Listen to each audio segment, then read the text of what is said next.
त्यांनी मोठ्या असणाऱ्या महिलांवरती सुद्धा जेव्हा अत्याचार होतात, लैंगिक अत्याचार होतात, त्याला एक मन, एक शरीर हे कुठेतरी दारुण अशा अपघातापेक्षाही जखमी झालेलं असतं. आणि बदलापूर मधली ही दुसरी घटना आहे.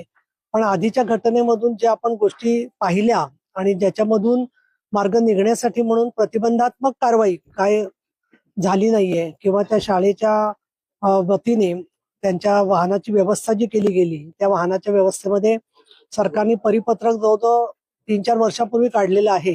माजी सन्माननीय प्रताप सरनाईक तसंच एकनाथजी शिंदे यांच्याशी पण या बाबतीत चर्चा झालेली आहे की त्यामध्ये महिला परिचर जर का असती, महिला तिथे सेवा करणारी एक, तर छोट्या मुलीला त्यांना हात लावायचीच हिंमत झाली नसती. त्याच दिवशी नेमकी ती अनुपस्थित होती आणि त्याच दिवशी या आरोपीने हे कृत्य केलेलं आहे. तर त्याला कडक कारवाई तर करण्याच्या संदर्भामध्ये मी बोललेलीच आहे.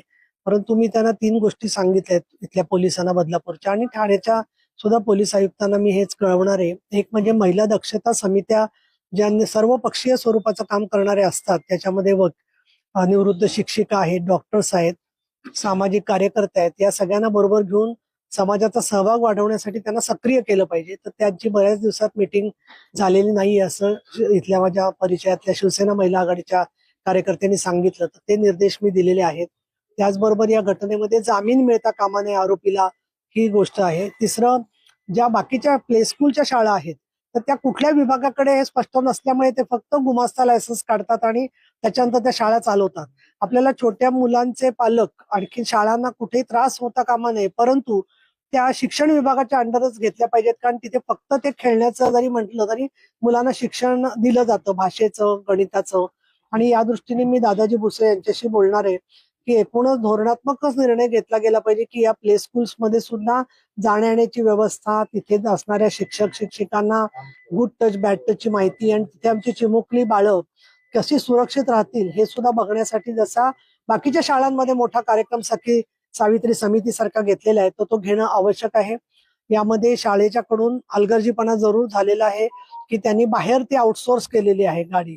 त्यांची स्वतःचीच असती परिचार आणि स्वतःचा स्टाफ असता तर त्यांना अधिक त्याच्यावरती नियंत्रण ठेवणं शक्य झालं असतं. त्यामुळे माझी शाळांना पण विनंती आहे, ज्या ज्या लोकांच्या मार्फत हे सगळं कळतंय त्यांना, की प्रत्येक शाळेमध्ये जी वाहनं वापरली जात आहेत त्या वाहनातल्या ड्रायव्हर्सचं किती त्यांना त्रास झाला तरी 20 असो वाहनं, 15 असो, 25 असो, त्यांची दर महिन्यातून एकदा त्यांचे वेंडर्स आणि त्यांचे स्वतःचे ड्रायव्हर्स असतील तर त्यांच्याबरोबर त्यांची तपासणी पण होणं गरजेचं आहे. विशेषतः व्यसनाधीनता किंवा चूक असतात तर त्यांची कॅरेक्टर सर्टिफिकेट सुद्धा तपासून घेणं शाळांनी फार आवश्यक आहे. आणि त्याच्यात पीटीए म्हणजे पेरेंट टीचर्स कमिट्यांच्या सुद्धा लोकांनी एक कुठेतरी सहभागी व्हावं.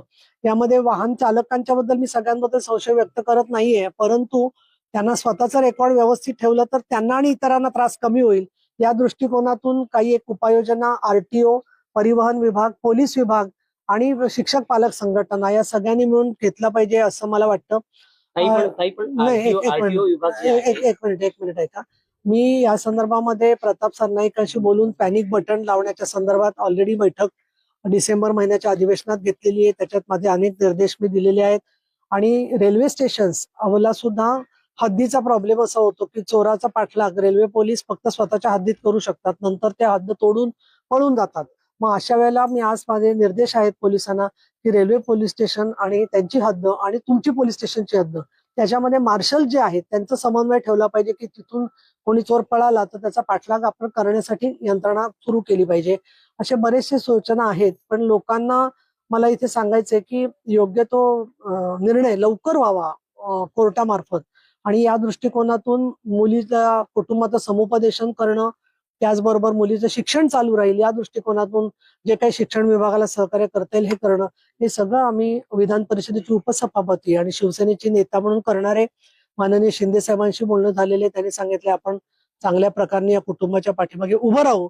आणि प्रताप सरनाईकांनी सांगितलं की ताई तुम्ही ज्या सूचना द्याल त्या सगळ्याची अंमलबजावणी तुम्हाला झालेली दिसेल. पण ताई आरटीओ विभागाकडून कोणतीही कारवाई होत, कारण त्यांनी जर कारवाई केली असती तर ही घटना घडली नसती. या संदर्भामध्ये त्यांचे जे सचिव आहेत विवेक भीमनवार हे आधीच्या मीटिंगला माझ्या आले होते. तर त्यांना मी एक सुरक्षिततेच्या दृष्टीने आढावा आणि ज्या प्रलंबित केसेस राहिलेल्या आहेत या स्वरूपाच्या त्याच्यामध्ये ज्याच्या दिरंगाई झालेली आहे किंवा पुढे काही कारवाई झालेली नाहीये तर या संदर्भामध्ये नक्कीच त्यांना मी सूचना देईन की त्यांनी त्यांच्यावर कारवाई केली पाहिजे.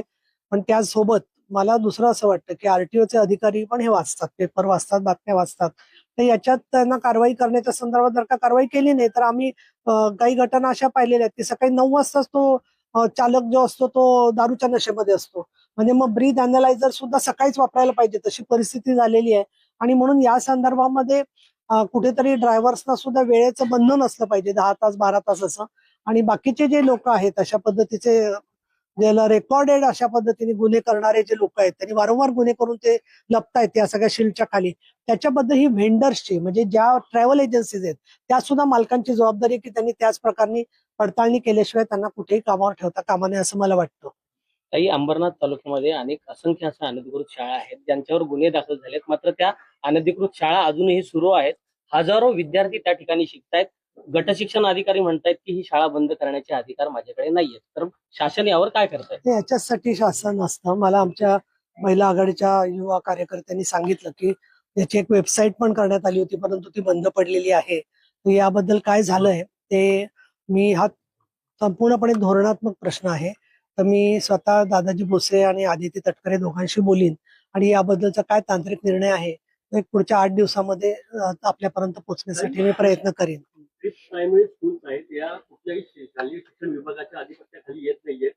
या ज्या शाळा आहेत या शालेय शिक्षण विभागाच्या अधिपत्य येण्यासाठी काय करणार आपण? मी आता तेच बोलले ना की दोन्ही डिपार्टमेंटना एकत्र बोलायला लागेल त्याच्यामध्ये की त्या शाळांचं परवानगी कोणाकडे ठेवायची, त्याचं नियमन कोणाकडे ठेवायचं. मला असं वाटतं की कॅबिनेट लेव्हलला या संदर्भातला निर्णय करायला लागेल किंवा आधीचा काही निर्णय झाला असेल तर त्याच्यात अंमलबजावणीत काय अडचणी आल्या त्या बघायला लागतील. त्याच्यासाठी एखाद्याच कायदाही बदलायला लागू शकतो कारण त्यांचं रजिस्ट्रेशन जर का झालंच नसेल तर काय काय आहे बघायचं रजिस्ट्रेशन मध्ये. या सगळ्या बाबतीमध्ये कुठेही कोणाला जास्त वैयक्तिक त्रास न होता सर्वसमावेशक असं धोरण करण्यासाठी माझा